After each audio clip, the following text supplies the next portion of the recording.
Welcome to the deep dive.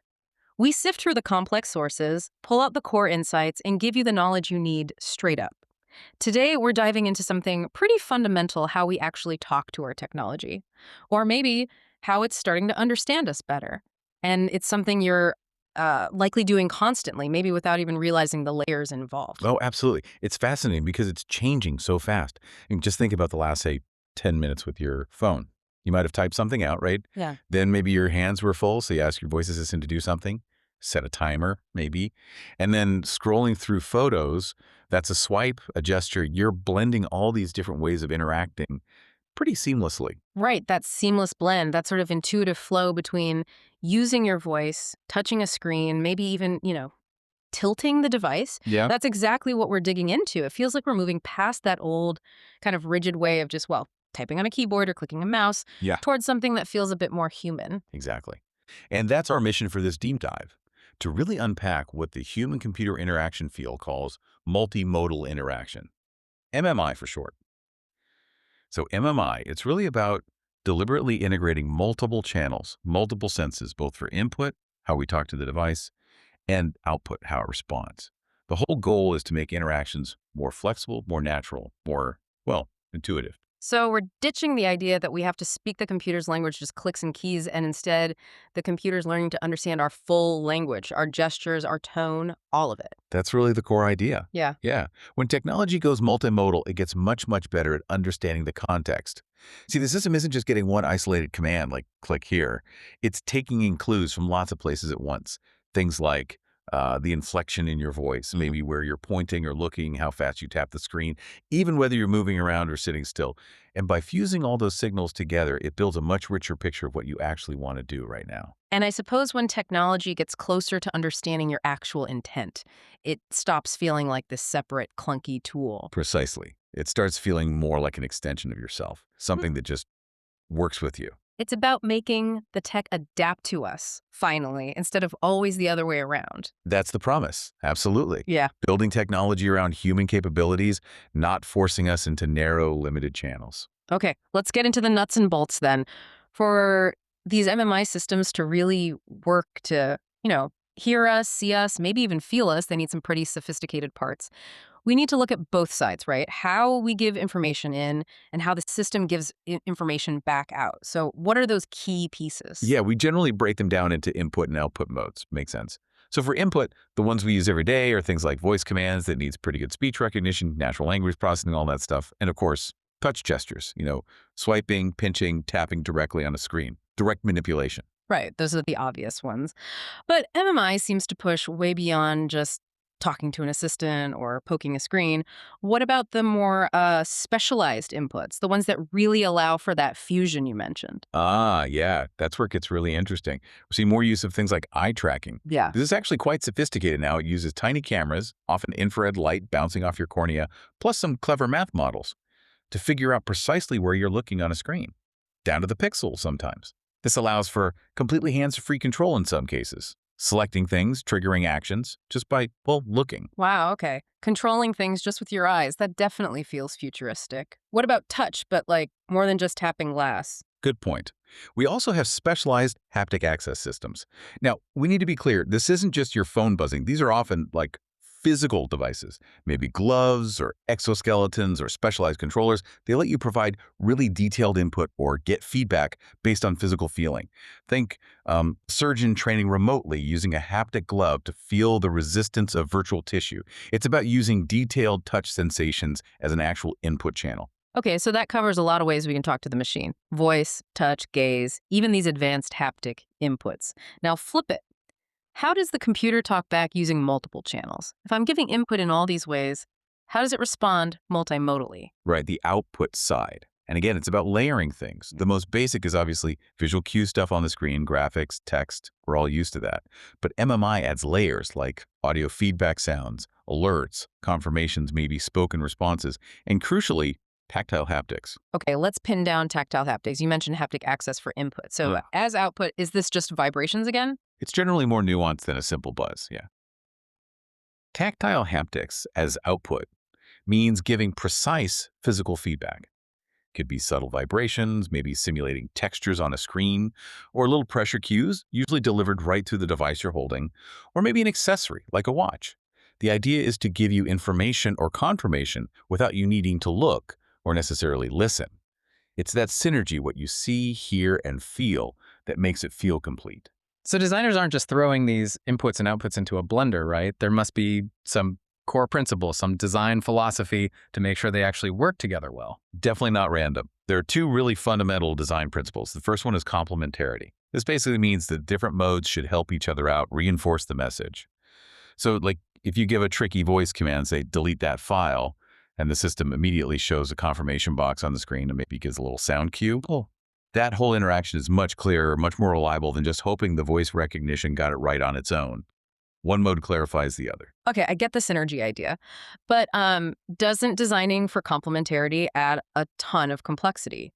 Making sure the visual, the audio, the haptic stuff all line up perfectly in real time, that sounds hard. It is hard. You've definitely hit on a major engineering challenge there, and we'll talk more about hurdles later. But the payoff, that robust, clear interaction, is usually seen as worth the effort. And that leads into the second key principle, which also helps with robustness: redundancy. Redundancy, that sounds inefficient in design, like Yeah. building the same thing twice. How does that help MMI? It sounds counterintuitive, but it's actually crucial. Redundancy means providing multiple ways to do the exact same thing. This is super important because it caters to different user preferences, yes, but also different abilities, and crucially, different situations. Can't talk because you're in a library. Okay, redundancy means you can use a touch gesture instead. Hands dirty or busy, use voice. It makes the system adaptable and usable no matter the context or what the user can or can't do at that moment. Okay, so if we pull back a bit, how stark is the contrast between this multimodal approach and, say, how we used to interact with computers maybe 20 years ago? Oh, it's night and day. Hmm. Those older unimodal systems relying only on a keyboard or only on a mouse, they worked, sure, but they were inherently limiting. MI breaks free from that by enabling much deeper context awareness. The system's ability to fuse signals, maybe your gesture and your voice command, even if they're slightly out of sync, lets it understand your intent much better. It shifts us from just giving simple, isolated commands to having a more adaptive, almost conversational dialogue with the machine. And that flexibility, that adaptability, it sounds like it naturally makes technology more accessible too, more inclusive for everyone. Right, let's shift from the theory, the design lab stuff, to the real world. Where are we actually seeing this multimodal synergy making a difference today? I guess the most obvious place is the thing most of us have in our pockets. The smartphone, yeah. Yep. It's a perfect everyday example. If you look at devices like, say, the iPhone 15 Pro, they're basically multimodal powerhouses now. They're constantly blending voice input through Siri, complex touch gestures, and now, increasingly, things like gaze tracking, all powered by that specialized neural engine. Okay, neural engine. I hear that term a lot with new chips. For those of us not designing silicon, what's that actually doing? Why is it important for this MMI fusion? Good question. So the neural engine is essentially a part of the phone's processor, specifically designed for AI, for machine learning tasks. Its job here is crucial for fusing all that sensor data together quickly. It's analyzing streams from the microphone, the motion sensors, the camera may be tracking your eyes or subtle hand movements, and it uses AI to interpret all these streams in parallel. It figures out your likely intent much faster and more accurately than a regular processor can handle all that noisy real-time data. And that blending, that parallel processing, it actually makes things faster for the user, right? We have numbers on this. We do, yeah. When people actually use these mixed modes, like, dictating an email while also using touch to quickly scroll through contacts to find the address, Yeah. the efficiency gains are pretty significant. Some studies show this kind of integration can cut down task completion time by up to 30% compared to the old way of doing one thing, stopping, then doing the next. 30%, that's huge. That really speaks to reducing the friction, the stop-start nature of older interfaces. It really does. And it's not just one company. Look at Google's Pixel phones, like the Pixel 9.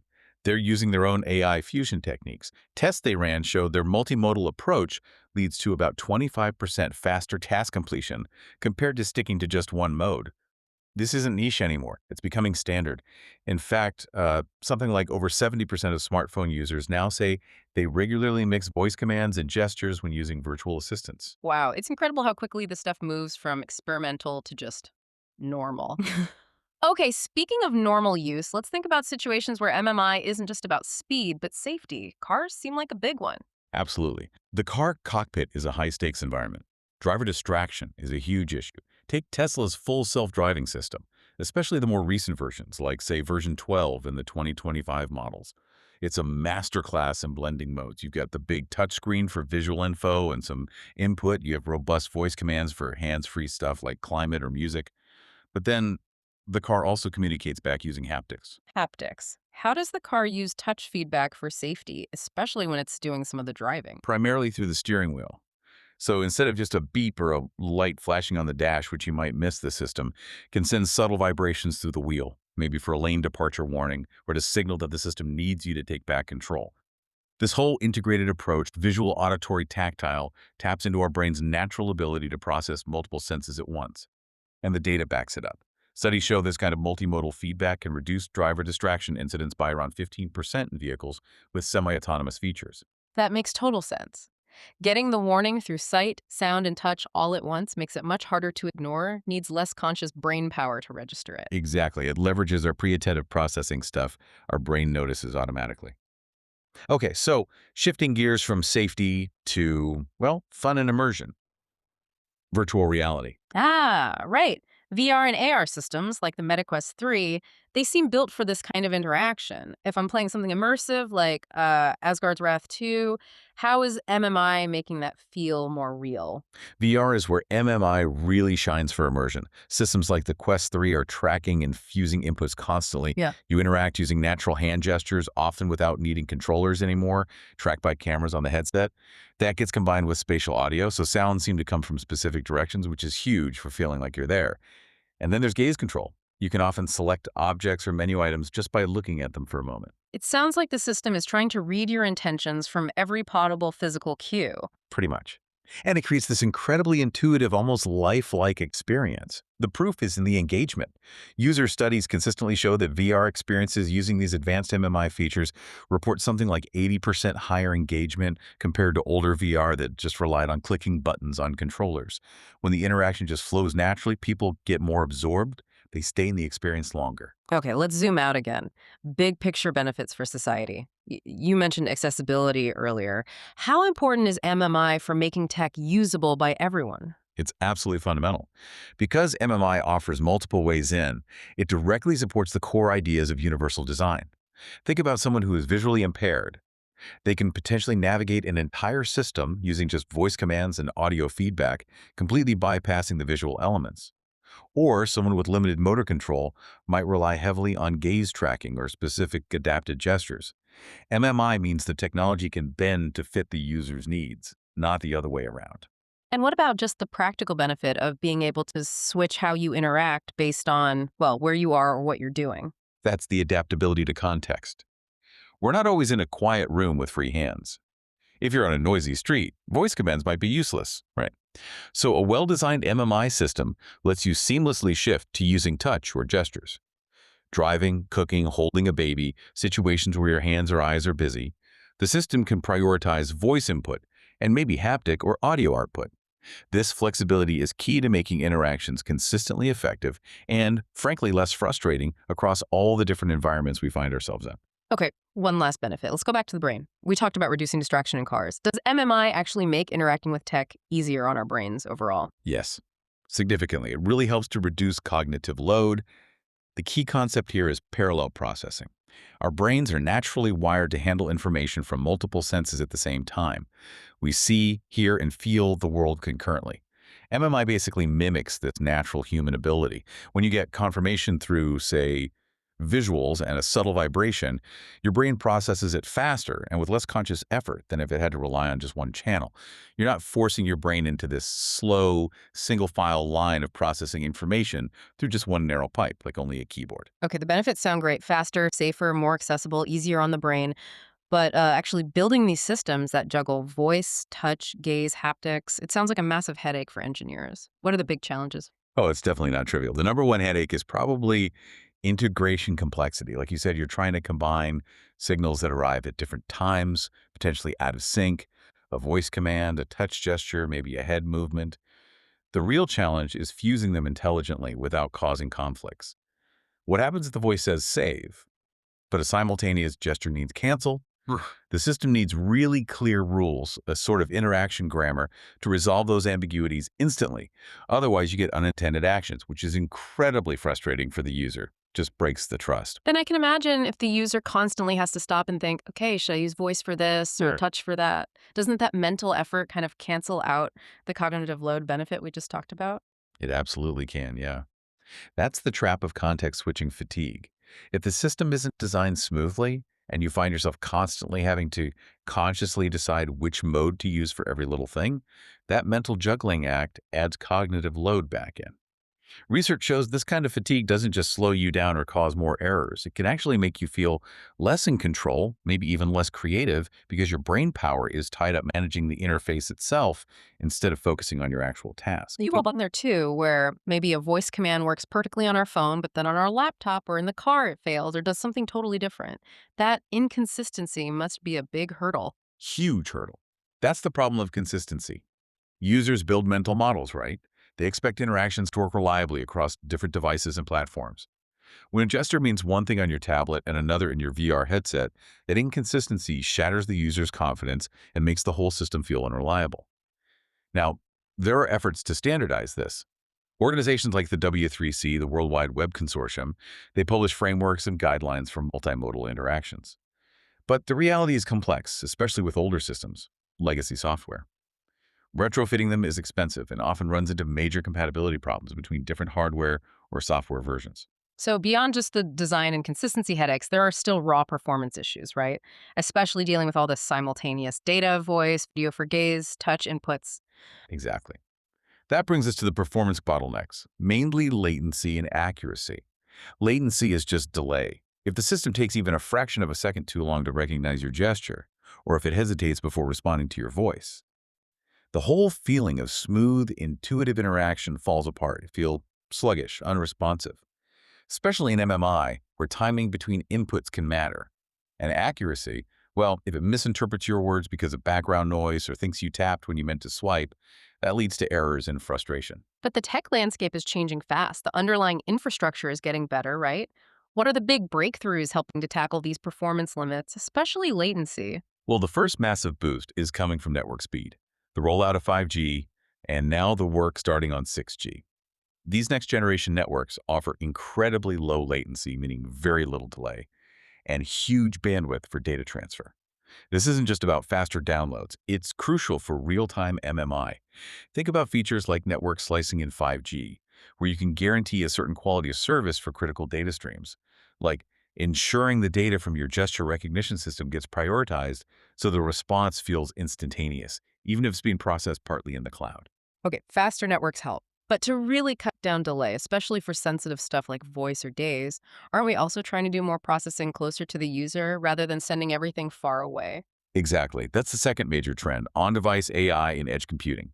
The idea is, instead of sending all that raw, multimodal data to your voice recording, the camera feed for gaze tracking, the touch sensor data up to some distant cloud server, we do as much of the processing as possible locally, right there on your phone, your headset, your car's computer, decentralizing the intelligence. And doing it locally on the edge, that has multiple benefits, At right? least three big ones, yeah.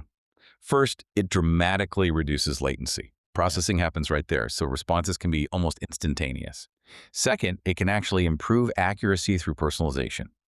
The AI running locally can learn your specific voice patterns, your typical gestures, much faster and more effectively because it's working with your data directly.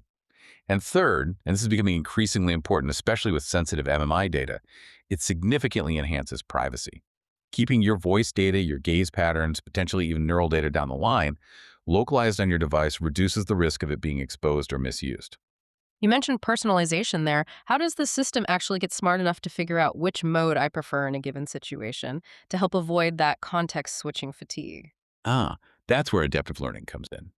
This usually involves techniques like reinforcement learning, maybe some more advanced sort of brain-inspired AI models.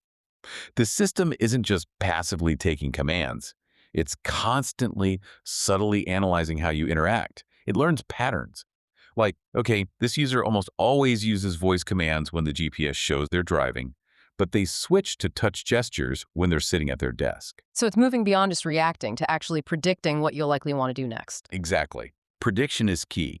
It uses all that learned behavior to anticipate your intentions.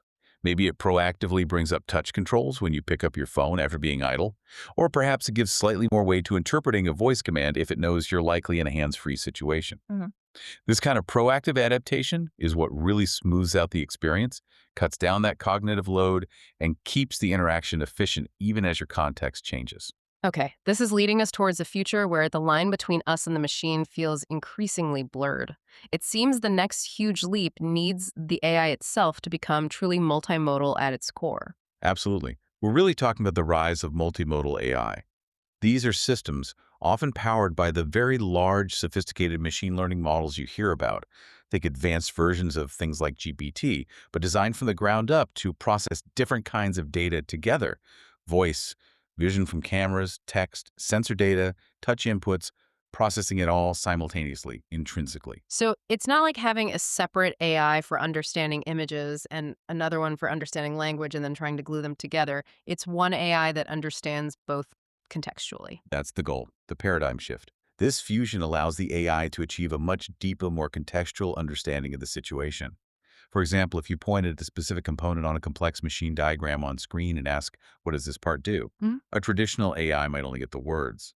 A multimodal AI would process your pointing gesture, maybe your eye gaze location, and the visual structure of the diagram all at once to really grasp the nuance of which part you mean and what information you need. And this deeper understanding allows the AI to move towards that ultimate goal you mentioned, predictive adaptation. Exactly. The interface stops being just a passive receiver of commands, starts acting more like an active partner.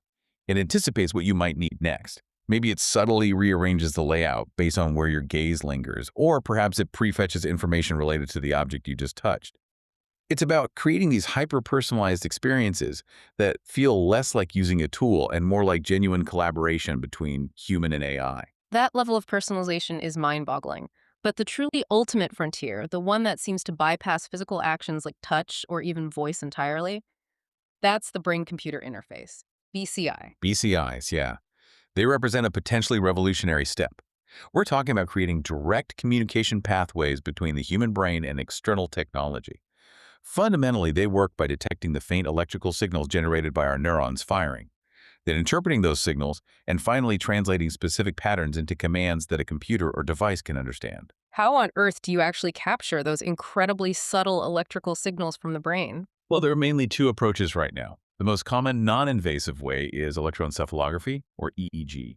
That involves placing electrodes on the scalp, maybe in a cap or headset, to record the brain's electrical activity, the brain waves. EEG is relatively accessible, safer, obviously, but the big challenge is signal quality. The skull and skin naturally distort and muffle the electrical signals, which makes it hard to pinpoint exactly where a signal is coming from that's limited spatial resolution. Okay, so that's non invasive. What about the invasive methods, the kind we hear about from companies like Neuralink? Right. Invasive BCIs involve surgically implanting tiny electrodes, or arrays of electrodes, directly into the brain tissue itself. This obviously carries surgical risks, but the potential benefit is much higher signal fidelity. You're measuring the neural activity right at the source. This allows for much finer-grained decoding of neural signals, potentially picking up on the firing patterns associated with specific thoughts or intentions, like wanting to move a limb. But regardless of whether it's EEG or implants, the BCI system's core job is the same. Filter out the noise from that massive amount of raw brain activity, identify specific, meaningful patterns like the signals associated with intended movement, and translate those into digital commands. Okay, this sounds incredibly complex. Where is this technology actually making a tangible difference in people's lives right now? Without a doubt, the most profound impact so far is in restoring independence for paralyzed users. For people with severe spinal cord injuries or conditions like ALS, BCIs offer a way to bypass the damaged connection between the brain and the body. Users can learn to control computer cursors, type messages on screen, operate smart home devices, even control sophisticated prosthetic arms or wheelchairs, purely using their thoughts, translated by the BCI. And is this working well? Do we have data from clinical trials showing the level of autonomy people can actually regain? We do, and the results coming out of various research groups and early trials are really remarkable. Clinical studies are consistently showing participants with paralysis achieving really significant functional gains. Some reports indicate users regaining up to 90% independence in performing essential daily tasks, things like communicating effectively, controlling their environment, even feeding themselves using a BCI-controlled robotic arm. That level of restored autonomy, driven directly by the brain, is truly transformative. It's incredible. Looking beyond these vital medical uses, though, what are the potential applications we might see filtering into the mainstream workplace or consumer tech in the, say, medium-term future? Well, BCIs could eventually revolutionize workplace and consumer uses too. In professional fields involving complex systems, think pilots, surgeons, maybe financial traders, BCIs could enable faster, hands-free control of interfaces, potentially reducing errors and increasing efficiency. Mm. For consumers, the possibilities range from next-level smart home control adjusting lights, temperature, music just by thinking about it, to incredibly immersive gaming experiences where the game reacts directly to your focus, your intentions, maybe even your emotional state, far faster than any button press. It's an amazing future to contemplate, but we have to hit the brakes a little. Before BCI becomes widespread, there are some massive practical and ethical roadblocks, right? What are the technical limitations still holding it back? Oh, absolutely. The practical hurdles are still substantial. Signal quality and noise remain a constant battle. Electrical interference from muscles in the face or scalp, just moving your eyes, even external electronic devices, it all contaminates the faint neural signals the BCI needs to read. Non-invasive EEG still struggles with that spatial resolution limit. It's hard to tell if a signal came from this small group of neurons or the one right next to it. Plus, getting reliable control isn't plug and play. It requires extensive, personalized user training and calibration. The system has to learn the nuances of your individual brain patterns, and you have to learn how to generate consistent signals. And for invasive systems, you have the inherent surgical risks, long-term biocompatibility issues, comfort, reliable power sources, lots of engineering challenges still. And then, perhaps even thornier, are the ethical implications. Because BCIs are tapping into something incredibly intimate, our thoughts. This isn't like sharing your location data. This feels fundamentally different. It is fundamentally different. The privacy concerns are immense. BCIs capture raw neural data. In theory, this data could eventually be decoded to infer not just intentions, but potentially emotional states, cognitive processes, maybe even subconscious thoughts or biases. This data is arguably more sensitive than any other form of biometric data we currently collect. And that throws up huge questions around informed consent, especially for vulnerable individuals. Who owns this neural data? How do we protect it? How do we prevent it from being misused? Misused. What kind of misuse are we worried about? And what about the societal impact if this tech really takes off and some people can, well, upgrade their brains? The potential for misuse is serious. It ranges from unauthorized surveillance governments or corporations monitoring neural activity for compliance or marketing, all the way to the deeply disturbing possibility of manipulating neural signals, potentially influencing someone's decisions or emotions without their knowledge, affecting autonomy itself. And then there's the issue of cognitive augmentation. If BCIs eventually allow people to significantly enhance their memory, focus, or learning speed, how do we prevent that from creating a massive societal divide, an unbridgeable gap between the cognitively enhanced and everyone else amplifying existing inequalities? These ethical questions, they need clear frameworks, regulations before the technology becomes widespread. We need to figure this out now to protect, well, the integrity of human thought and choice. Hashtag outro. Wow, what a journey. We started with just, swiping on a phone screen, and we've ended up contemplating controlling technology directly with our minds. The vision for multimodal interaction, it really comes through clearly now. It's about moving technology away from those rigid, single ways of interacting towards systems that can genuinely understand us through this rich blend of voice, touch, gesture, gaze, and maybe someday even neural signals. And woven through that entire journey is the theme of inclusivity. By offering multiple ways to interact, MMI inherently makes technology more adaptable to diverse human needs and abilities.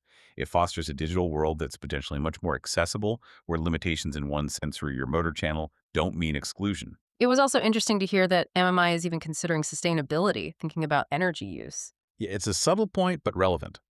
There's a growing awareness in design to prioritize energy-efficient modalities where appropriate. Using a quick hand gesture or a gaze cue can often consume significantly less power than keeping a large, bright screen constantly active for input. So by allowing users to rely more on these lower power modes when suitable, MMI design can actually contribute in a small way to longer battery life and a slightly reduced environmental footprint for our devices. This whole exploration, from the basic principles like complementarity right up to the complexities of bestiae, it really underscores that idea from Don Norman you mentioned earlier, MMI, as bridging that gap between our natural human intuition and the logic of machines. It really does. And the potential is vast, and it's arriving faster than many people realize. Some forecasts suggest that by 2028, which isn't far off, something like over 85% of consumer devices will have advanced MMI features built in, blending voice, touch, adaptive AI, and maybe early forms of other sensors. And that rapid adoption leads us right into our final provocative thought for you, the listener, to mull over. If most of our devices will soon be capable of interpreting our gestures, our gaze, our voice nuances, effectively sensing our intentions more deeply than ever before, maybe even reading neural signals down the line, what new, perhaps higher responsibilities fall on us, both as users demanding control and privacy, and especially as the designers and engineers creating these incredibly powerful systems. How do we ensure this deep integration serves humanity ethically, inclusively, and preserves the core of human autonomy and thought?